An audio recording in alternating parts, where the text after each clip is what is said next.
પ્રદેશના મેરઠમાં માતા પુત્રી પર બળાત્કારની સનસનાટીભરી ઘટના સામે આવી છે। આરોપીએ પહેલા પુત્રીને પ્રેમજાળમાં ફસાવી પછી હોટલમાં બોલાવીને તેની સાથે બળાત્કાર કર્યો હતો।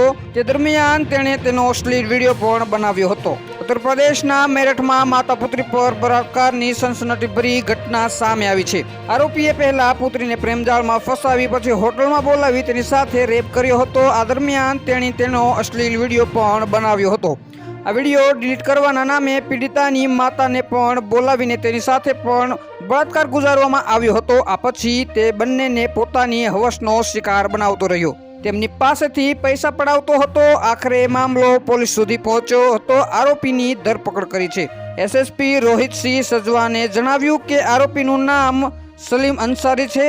મેરઠ શહેરના કોતવાલી વિસ્તારમાં ગોલાકુવાનો રહેવાસી છે। એક વર્ષ પહેલા સલીમે પીડિત યુવતીની સાથે મિત્રતા કરી હતી। એક દિવસ તેણીને લાલચ આપીને ટીપીનગર ફૂટબોલ ચોક પાસે સ્થિત સિટી સેન્ટર હોટલમાં લઈ ગયો હતો। ત્યાં તેણી પર જબરજસ્તી બળાત્કાર ગુજારવામાં આવ્યો હતો। તેનો અશ્લીલ વિડીયો પણ બનાવ્યો હતો। ત્યારબાદ તેણી વિડીયો વાયરલ કરવાની ધમકી આપવાનું શરૂ કર્યું હતું। અશ્લીલ વિડીયો વાયરલ કરવાની ધમકી આપી પીડિતાને હવસનો શિકાર બનાવવા લાગ્યો હતો। હાલ માટે આટલું જ। મળીશું નવી અપડેટ સાથે। જો તમને અમારા વિડીયો પસંદ આવતા હોય તો વિડીયોને લાઈક કરી દો, ચેનલને સબસ્ક્રાઇબ કરી બાજુમાં આપેલ બેલ આઇકનને પણ દબાવી દો, જેથી જ આવા જ સમાચારની અપડેટ આપને મળતી રહે।